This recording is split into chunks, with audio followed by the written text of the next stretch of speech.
Singer కల్పనా రాఘవేంద్ర ప్రస్తుతం పూర్తిగా కోలుకున్నట్లు తెలుస్తుంది. ఆమె రీసెంట్గా ఆసుపత్రి నుండి ఓ వీడియో రిలీజ్ చేశారు. తన భర్తపై మీడియాలో వస్తున్న తప్పుడు కథనాలపై స్పందించింది కల్పన. కేవలం పని ఒత్తిడి వల్ల నిద్ర పట్టకపోవడంతోనే టాబ్లెట్స్ వేసుకున్నట్లు కల్పన వీడియో ద్వారా చెప్పుకొచ్చింది. అలాగే తన భర్తపై మీడియాలో తప్పుడు వార్తలు ప్రచారం చేయకండి అంటూ కల్పన రిక్వెస్ట్ చేశారు. వీడియోలో కల్పన మాట్లాడుతూ మీడియాలో నా గురించి, నా భర్త గురించి ఒక తప్పుడు వార్త ప్రచారం అవుతుంది.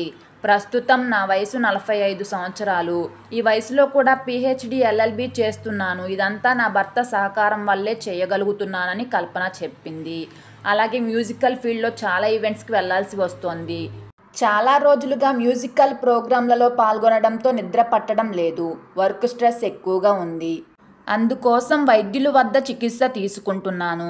వైద్యులు సూచించిన ప్రిస్క్రిప్షన్లో టాబ్లెట్స్ ఓవర్డోస్ తీసుకున్నాను. అందువల్లే స్పృహ తప్పి పడిపోయాను.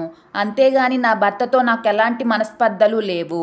మా కుటుంబం చాలా అన్యోన్యంగా ఉందని రూమర్స్పై క్లారిటీ ఇచ్చింది కల్పన. నా భర్త సరైన సమయంలో స్పందించటం, కాలనీవాసులు, పోలీసుల సహాయం వల్ల నేను మీ ముందున్నాను. త్వరలోనే మళ్ళీ నా పాటలతో మీ ముందుకు వస్తాను. నా జీవితానికి బెస్ట్ గిఫ్ట్ నా భర్త ప్రసాద్ ప్రభాకర్. ఆయనతో పాటు నా కూతురు సహకారం వల్లే నచ్చిన రంగాల్లో రాణిస్తున్నాను. నా ఆరోగ్యం గురించి స్పందించిన అందరికీ హృదయపూర్వక ధన్యవాదాలు అంటూ కల్పన వీడియో రిలీజ్ చేశారు. ఇక తాము ప్రస్తుతం క్షేమంగా ఉన్నానని, త్వరలో ఆసుపత్రి నుండి డిశ్చార్జ్ అవుతున్నట్లు తెలిపింది.